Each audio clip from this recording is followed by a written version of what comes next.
ಅದಕ್ಕೆ ನಮ್ಮಮ್ಮ ಹೋಗಿಯದನ್ಸುತ್ತೆ ಮಾರ್ಕೆಟ್ಗೆ ಹೋಗಿ ತರಕಾರಿ ತಗೊಂಬರೋದನ್ನ ಕಲ್ತ್ಕೋ ಅಂತ.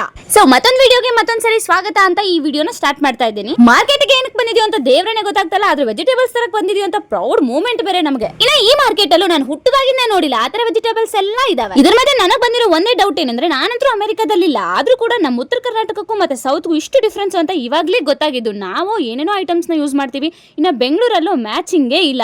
ಅದ್ ಏನ್ ಐಟಮ್ಸ್ ಗುರು, ನೋಡಿ ಇರೋ ಬರೋದೆಲ್ಲ ಐಟಮ್ಸ್ ಗೊತ್ತಿದ್ದು ಕೂಡ ಮರ್ತೋಗ್ಬಿಡ್ತು ನನಗೆ. ಫಸ್ಟ್ ಟೈಮ್ ಮಾರ್ಕೆಟಿಗೆ ಬಂದಿದ್ದೀನಿ ಅಂತ ಕನ್ಫ್ಯೂಷನ್ ಆದ್ನೋ ಅಥವಾ ಇಲ್ಲಿರೋ ವೆರೈಟಿ ವೆಜಿಟೇಬಲ್ಸ್ ನ ನೋಡಿ ಕನ್ಫ್ಯೂಷನ್ ಆದ್ನೋ ಇನ್ನೂ ದೇವ್ರನೇ ಗೊತ್ತಾಗಿಲ್ಲ. ಅದ್ರಲ್ಲಂತೂ ಈ ಗಡ್ಡೆನ ನೋಡಿ ನಾನು ಯಾವ ರೇಂಜ್ ಕನ್ಫ್ಯೂಷನ್ ಆಗಿದ್ದೀನಿ ಅಂದ್ರೆ, ಪಕ್ಕ ಇರೋ ಆಂಟಿ ಕೇಳಿದ್ರು ಕೂಡ ಆಂಟಿ ಹೇಳಿದ್ರು ನನಗೂ ಗೊತ್ತಿಲ್ಲ ಮಗ ಅಂತ.